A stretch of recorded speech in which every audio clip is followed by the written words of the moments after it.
नमस्कार, मेरा नाम है ओपी वशिष्ठ।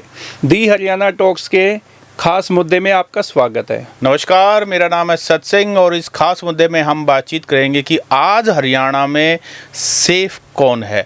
क्योंकि पहले हम सुनते थे डॉक्टर्स को एक्सटॉर्शन कॉल आती हैं, फिर ट्रेडर्स को आने लगी, बिजनेसमैन को आने लगी, शराब कारोबारियों को आने लगी और अब पॉलिटिशियंस को भी, और ऐसे बड़े पॉलिटिशियंस को आई जिनका अपना रुतबा है, जिनकी अपनी हाई सिक्योरिटी है। और बात पिछले दिनों अगर खबरों की बात करें तो चीफ मिनिस्टर ऑफिस को भी धमकी आ चुकी है। आज हरियाणा में सेफ कौन है? आम आदमी से लेकर वीवीआईपी तक कोई भी तो सेफ नहीं है। तो क्या गैंगस्टर सरकार से बड़े हो गए हैं, कानून व्यवस्था से बड़े हो गए हैं कि वहां तक पहुंच नहीं पा रहे? कोई जेल के अंदर से धमकी दे रहा है तो कोई विदेश में बैठकर अपना नेटवर्क चला रहा है। तो आज हम कानून व्यवस्था और सुरक्षा को लेकर अलग अलग बिंदुओं पे, अलग अलग विषयों पे बातचीत करेंगे। सत्सिंह जी, क्या ये हरियाणा में तो हमें पहले कभी ऐसी बातें नहीं सुनाई दी जो आजकल आप देखते हैं अखबारों में, न्यूज़ चैनल्स में, कि आज फला गैंगस्टर ने धमकी दी है, फला गैंगस्टर ने 5 करोड़ रुपये मांगे हैं, फला गैंगस्टर ने वहाँ पे फायरिंग करवा दी, इसकी हत्या करवा दी, उसकी हत्या करवा दी। ये क्या हो रहा है? और जी मुझे तो उस बात पर दुख भी आता है, हंसी भी आती है। कुछ दिन पहले जब ये लॉ एंड ऑर्डर का मामला उठा, जब जो शराब कारोबारी है उनको लगातार धमकी मिली, उन पर हमले हुए, उसके बाद बीजेपी हरियाणा के हैंडल से एक फ़ोटो ट्वीट किया जाता है जिसमें मुख्यमंत्री बीच में एक बड़ी सी कुर्सी पे बैठे हुए हैं और मुख्यमंत्री जी के चारों तरफ हरियाणा पुलिस के जवान हैं और गुंडे सामने क्रिमिनल्स की तरह पीठ के बिठा रखे हैं, घुटनों के बल। लेकिन आज हकीकत क्या है कि हरियाणा पुलिस जिसका काम है सेवा, सुरक्षा और सहयोग, नारा है ये हरियाणा पुलिस ये उनका मोटो है, ये उनका नारा है। और शायद इसी कॉन्फिडेंस पर हरियाणा की जो जनता है वो इसी कॉन्फिडेंस पर आज अपना जीवन यापन कर रही है कि कम से कम हम सुरक्षित हैं। लेकिन ग्राउंड रियलिटी ये है कि लॉ एंड ऑर्डर पूरी तरह चरमा गया है।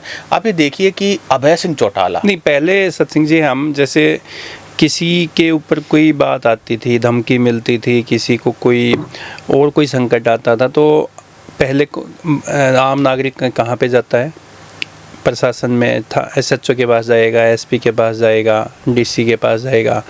फिर बात नहीं बनती तो वो अपने लोकल एमएलए के पास जाएगा, मंत्री के पास जाएगा, मुख्यमंत्री के पास जाएगा।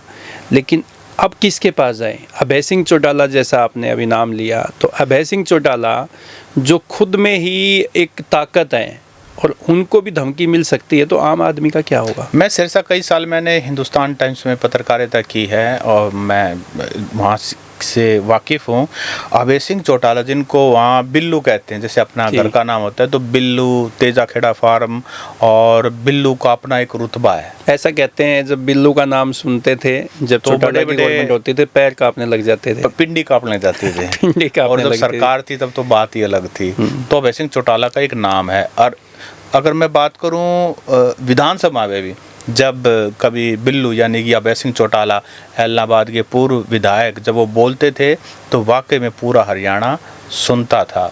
उनका अंदाज भी अपना अलग ही है, तो उनका अपना एक ऑरा होता है, अपना एक रुतबा होता है, वो उनको गॉड गिफ्टेड है जैसा भी है। अब उनको धमकी दे रहे हैं? नहीं, मैं बताता हूँ कि हुआ क्या कि अभय सिंह चौटाला के पास एक इंटरनेशनल व्हाट्सएप कॉल आती है कुछ सेकंड की, जिसमें उनको कहा जाता है कि तुम रास्ते में बीच में मत आना।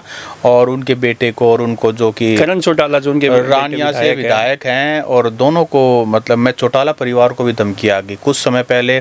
अभी मैं जब ये पॉडकास्ट शूट करने के लिए रिसर्च कर रहे थे तो उस समय मैं देख रहा था चीफ मिनिस्टर ऑफिस को भी बम से उड़ाने की धमकी भी, उसके अंदर एक न्यूज़ ऐसी फ्लैश हुई थी। तो फिर आप सेफ कौन है?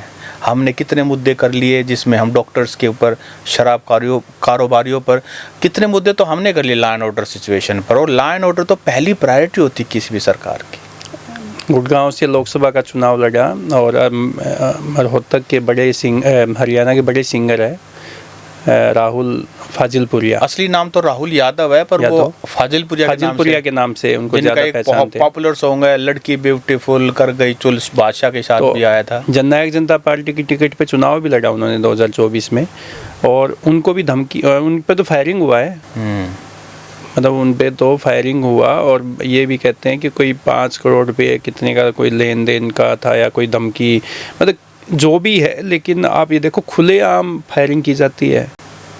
अब रोहतक के एक कारोबारी है और गुरुद्वारा बंगला साहिब जो है उसके अध्यक्ष भी है, लंबे समय से है, कई सालों से, सरदार अवतार सिंह डोली सरदार, डोली सरदार के नाम से सब जानते हैं उनको, बड़ा कारोबारी है रोहतक का।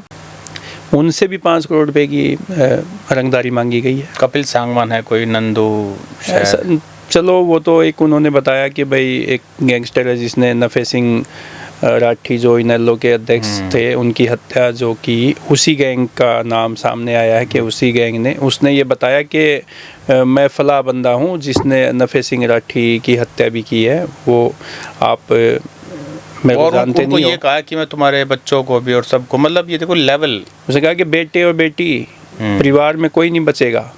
और इसके बाद जो हमें पता चला है पुलिस के मार्फत से भी, उसकी बेटी के मोबाइल पे भी ये धमकी गई है बाद में।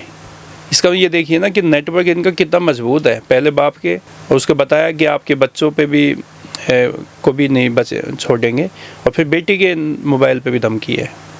तो हरियाणा पुलिस कर क्या रही है? हमारे रोहतक के एसपी को कहा जाता है कि वो बहुत सख्त हैं, इतने सख्त हैं कि उनको, मुझे लगता है कोई प्रेस इंटरेक्शन हुआ है अब तक पिछले काफ़ी समय से, कोई ऐसी प्रेस कॉन्फ्रेंस एसपी साहब के साथ? देखो जब रोहतक में उनकी तैनाती की गई, जब उनका यहाँ तबादला हुआ, तो ये कह रहे थे कि भाई अब जो है ना रोहतक में कानून व्यवस्था जो है ना बिल्कुल दुरुस्त हो जाएगी और अपराधी यहाँ ढूंढने नहीं मिलेंगे जी। और कुछ स्टार्टिंग में कुछ हमें कानून व्यवस्था को लेकर कुछ चीज़ें तो हमें असर दिखाई दिया, जैसे जो बुलेट बाइक होती है, वो जो पटाखा साइलेंसर लगाते हैं उन पे शिकंजा कसा, काली जो फिल्म गाड़ियों पे लगी होती है, चलान वलान काफ़ी हो उनके काफ़ी चालान वालान किए, और जो ये ग्रुप बना के जैसे कॉलेज शिक्षण संस्थाओं के बाहर जो हुजूम खड़ा हो जाता था युवाओं का, वहाँ पे भी कुछ हद तक थोड़ा सा ठीक हुआ। लेकिन जो अब जैसे फिरौती मांगी गई है, इससे पहले आप ये जो बाबा मस्तनाथ यूनिवर्सिटी है इसके सामने की एक कॉलोनी है, अब देखोगे वहाँ पे बावरिया गिरोह या पता नहीं कौन सा गिरोह है, वो सीधे सीधे रात को घरों में घुसता है, 1-1 घंटा उस घर में रहते हैं। कच्चा गिरोह गैंग भी बोल सकते हैं उसको। बाकी वो बावरिया 7-8-10 जने, हाँ तो 7-8-10 जने को हमने पॉडकास्ट किया है। वो कॉलोनी के जो लोग हैं वो रात को ठीकरी पहरा देने को मजबूर है, एक आदमी नहीं दे रहा, क्योंकि उनको ये पता है कि एक आदमी अगर उनके सामने आ गया गिरोह के सामने तो वो उसको मार देंगे। तो वहाँ पे कॉलोनी के 5-5, 10-10 लोग हथियारों के साथ या जैसे भी जो उनके संसाधन है, लठ है और कुछ है, उनके साथ वो ठीकरी पहरा देते हैं राउंड द क्लॉक। एक उन्होंने एक व्हाट्सएप ग्रुप बना रखा है। अगर व्हाट्सएप को जब कोई किसी घर में कोई हलचल होती है, कोई इस तरीके की आभास होता है, तो वो व्हाट्सएप कॉल, वीडियो कॉल कर देते हैं, अलार्म, ताकि वो सब लोग इकट्ठे हो जाए। और भाई वो तो उन्होंने ये है, देखो पुलिस पे भरोसा नहीं रहा, क्योंकि पुलिस को तो उन्होंने DIG से लेके SP, ASP से लेके DSP, SHO, चौकी इंचार्ज, सबको उन्होंने शिकायतें की, लेकिन कोई हल नहीं हुआ, कोई भी हल नहीं हुआ, कोई आज तक पकड़े नहीं गए। कई घरों में तो लाखों की डकैती की जा चुकी है, उनमें कोई उनका असर नहीं है।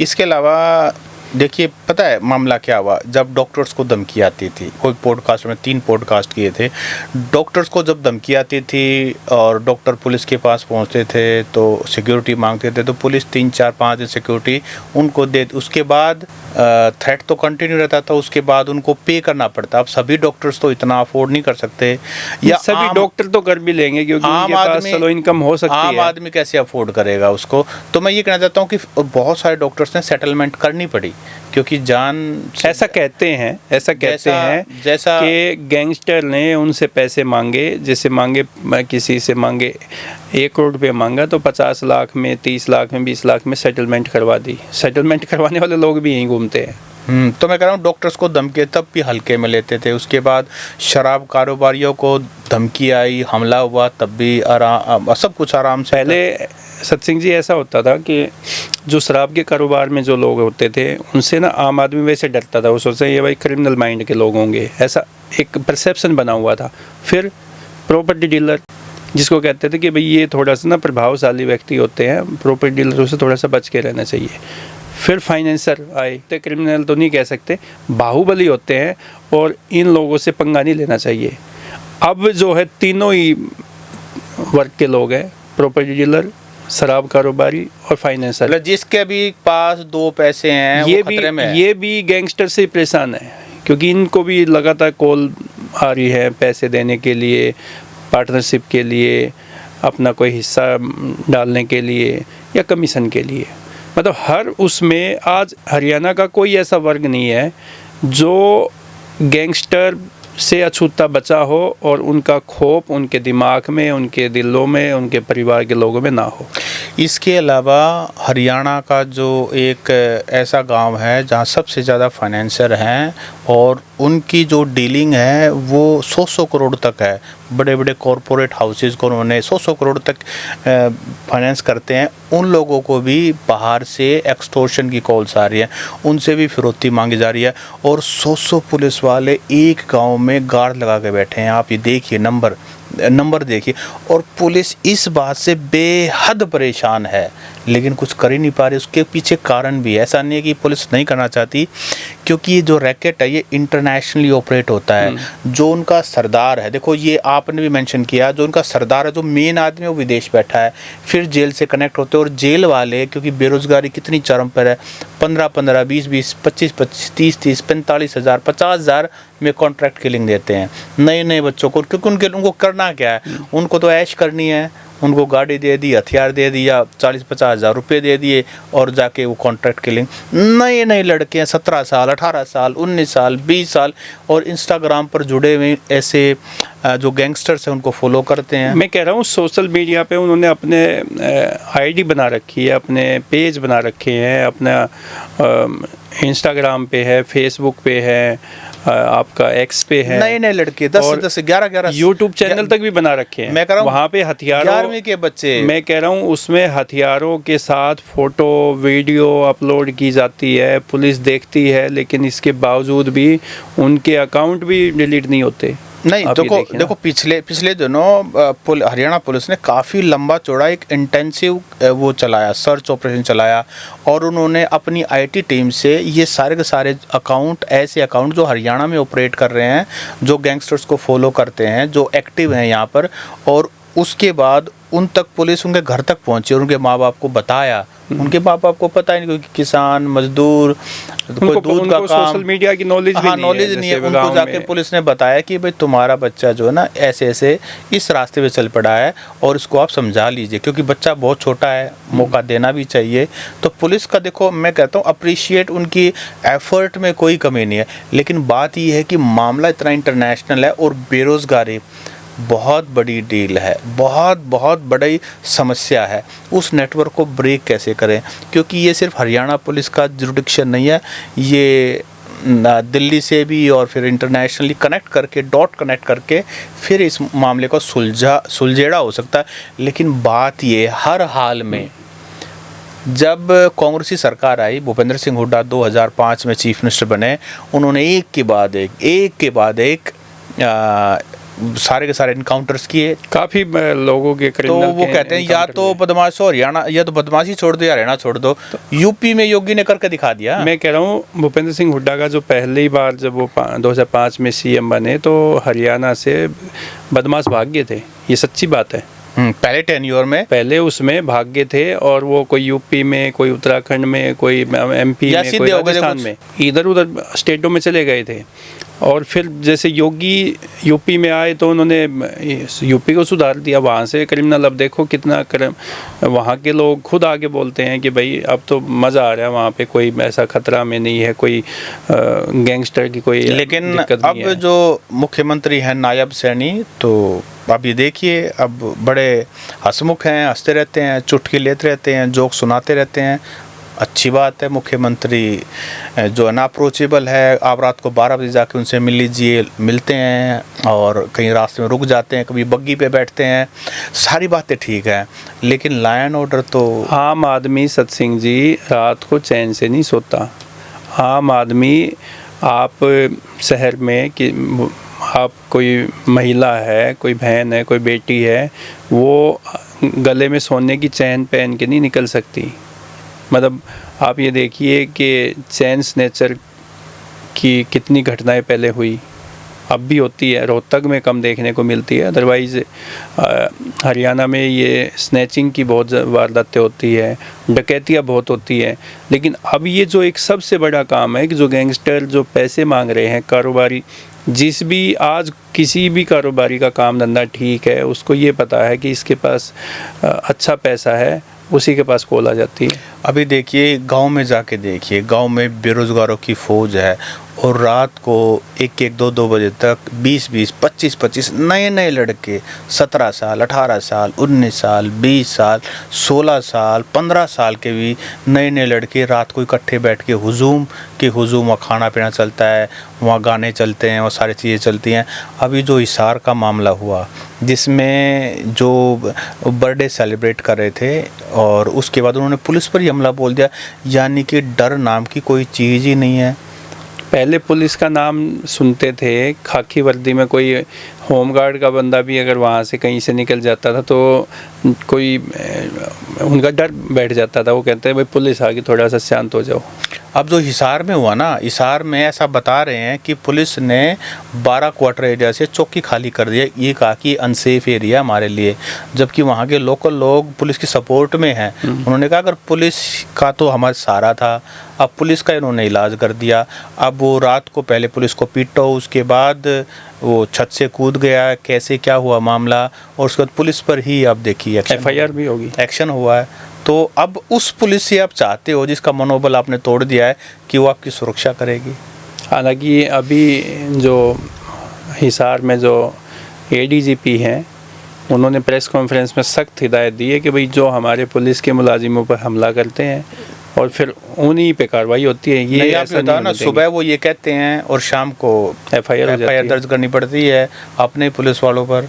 तो फिर ऐसे मनोबल टूटे हुए हरियाणा पुलिस के जवानों से आप क्या एक्सपेक्ट करते हैं? वो जाके क्रिमिनल के पास या ऐसे गैंगस्टर के पास हाथ जोड़ के खड़े हो जाऊं कि भाई कम से कम हमें तो बख्श दो? तो ये कह सकते हैं कि भाई पुलिस का वो पहले वाला रुतबा नहीं रहा, पहले पुलिस का वो डर नहीं रहा। सर सिंपल सी बात है, जैसे मोदी जी कहते हैं ना, मैंने खुली छूट दे दी है और कि भाई आप अपने हिसाब से एक्शन लो। हरियाणा पुलिस के जो DGP हैं हरियाणा और जो जिला SP हैं, उनको खुली छूट देनी पड़ेगी कि आपको इलाज करना है, पक्का इलाज करना है, खुली छूट है। ये पॉलिटिकल इंटरवेंशन नहीं कि वोट की राजनीति होगी, ये वर्ग नाराज़ हो गया, वो वर्ग नाराज़ हो गया, ऐसे कभी सफाया नहीं हो सकता। मतलब मासूम शर्मा के गाने बंद करने से क्राइम कुछ कम हुआ? नहीं देखिए, नहीं, देखो इस बात को आप थोड़ा सीरियसली लीजिए, इन गानों का असर तो पड़ता है, बिल्कुल पड़ता है। ये किक तो देते ही हैं, इस तरह के गाने जो गन कल्चर के गाने हैं, दारू पी के DJ करके, देखो फ़र्क तो पड़ता है। लेकिन सिर्फ एक मासूम शर्मा को आप टारगेट करके ऐसा करना, देखो वो कोई तो मासूम शर्मा तो अपराध के गाने, अब ये जो क्रिमिनल्स जो थे उकसाने वाले जो गाने यंगस्टर के, वो तो क्विक फिक्स इलेक्शन है, वो तो अब सॉल्यूशन है। नहीं, मासूम शर्मा ने तो अब वो भोले के भजन शुरू करती है। मैं वो कह रहा हूँ, वो तो गायक है, उसको देखो सिंपल सी मार्केट जैसी होगी वो तो वैसे ऑडियंस बनाएगा, चाहिए उनको तो नहीं। ऑडियंस अगर सुनना बंद कर देंगे तो बनाना बंद कर देंगे, सिंपल सी बात है। भाई सरकार कुछ ऐसे कानून लगाए जितने भी लोग इस तरह की करते हैं उसके गाने डिलीट करवा दे, उसमें मासूम शर्मा भी आ जाएगा और उसमें कोई और भी आ जाएगा। लेकिन ये जो फिल्में आप देख रहे हैं, जो पिछले दिनों जो भी फिल्में आई है, उनमें आप देखो कि कितना मतलब खून खराबा है, कितने उसमें अगर बच्चों के साथ वो फिल्म देख ले तो रोंगटे खड़े हो जाते हैं। छावा मूवी बनी, आप देखो कितना खून खराबा है, अब कैसे उस फिल्म को देख सकते हैं परिवार के साथ बैठ के। अभी पिछले दिनों जाट आई, उसमें एक बंदे जो सन्नी देओल है, वो केवल इसी एक बात का रट लगा लेता है कि सॉरी बोल दे, नहीं तो वो ऐसे कर देंगे, और वो पूरी फिल्म उसी पे चली। तो क्या उसको फॉलो नहीं करेंगे लोग? मैं तो ट्रेलर देख के जाट मूवी का समझ गया था कि भाई मेरे से तो कम से कम ये 2-2.5 घंटे बैठा नहीं जाएगा सनी देओल की मूवी। मतलब ऐसी मूवी आप उसकी कोई थीम नहीं है, आप उसकी कोई थीम नहीं है, आप उसकी कोई कहानी नहीं है, तो फिर तो आप उसमें क्या युवाओं को अब सब लोग जो है सन्नी देओल बनना चाहेंगे उस फिल्म को देख के। वो पता नहीं, जब हम कॉलेज में पढ़ते थे सनी देओल की मूवी देख के थिएटर से निकलते थे तो फिर वो रेडी वाले को और किसी को भी नहीं। तो ये जो कानून व्यवस्था है, इस पे कैसे पार पाया जाए सत सिंह जी? देखिए, ये काम है सरकार का। सरकार कहते हैं कि सरकार की मर्जी के बगैर पत्ता नहीं हिल सकता, तो सरकार को सीरियसली इस बात को लेना पड़ेगा। हम समझते हैं वोट की राजनीति भी ज़रूरी है, सारी चीज़ें ज़रूरी हैं, लेकिन अभी तो चुनाव भी बहुत दूर है। अभी तो 8-9 महीने हुए हैं सरकार को बने हुए, अब बहुत टाइम है। नायब सैनी सरकार को परफॉर्म करके दिखाना पड़ेगा। जैसे खट्टर साहब आए सीएम, पहली बार थे, फर्स्ट टाइमर थे, लोग कह रहे थे कोई जानता भी नहीं है, लेकिन उन्होंने कुछ ना कुछ बड़े बदलाव करके दिखाए हैं। ठीक है, सारे फैसले सही किसी के भी नहीं होते हैं, तो खट्टर साहब को भी बहुत सारी चीज़ों में याद देखो, पहले कहते थे नौकरी दे दो युवा या जो भी आम पब्लिक है, फिर कहते थे कि वो किस खाद मिलना चाहिए, अनाज मिलना चाहिए, गरीबों को ये मिलना चाहिए, पीले कार्ड बनने चाहिए, पीपीपी की जो परिवार पहचान पत्र है उनकी त्रुटियाँ ठीक होनी चाहिए। अब जो आम आदमी है पता क्या कह रहा है कि आप हमें सुरक्षा दे दीजिए, नहीं आप हमारी जान, आप हमें अपना काम करने दीजिए, क्योंकि आज कोई भी आदमी काम नहीं करना चाहता। उसको ये पता है कि अगर किसी को ये पता चल गया कि भाई आपके पास इतना पैसा है, इसका बिजनेस ठीक चलता है, तो पता नहीं कब उनके पास कॉल आ जाए। तो दोस्तों, आपको बताना है कि हरियाणा में कौन सा वर्ग कौन सुरक्षित है। ऐसे में जब डॉक्टर्स को, बिजनेसमैन को, पॉलिटिशियंस को, सबको धमकियाँ आ रही हैं, नए नए लड़के जब इस तरह से हमला करके निकल जाते हैं और इंटरनेशनल रैकेट जेल से सारी चीज़ें ऑपरेट होती हैं, ऐसा बताया जा रहा है, तो आखिरकार विदेश से सर, विदेश का नेटवर्क है। तो आपको क्या लगता है कि इसका स्थायी सॉल्यूशन क्या है? क्या सरकार की जवाबदेही नहीं है? क्या पुलिस कानून व्यवस्था को दुरुस्त करने में सक्षम नहीं है, या नेटवर्क जो क्रिमिनल का है वो इतना मजबूत है कि वहाँ तक पहुँच पाना मुश्किल है? आप क्या मानते हैं? आप हमें कमेंट करके अपनी राय दें, और कानून व्यवस्था को लेकर सरकार को क्या कदम उठाने चाहिए ये भी हमें बताएं। नमस्कार।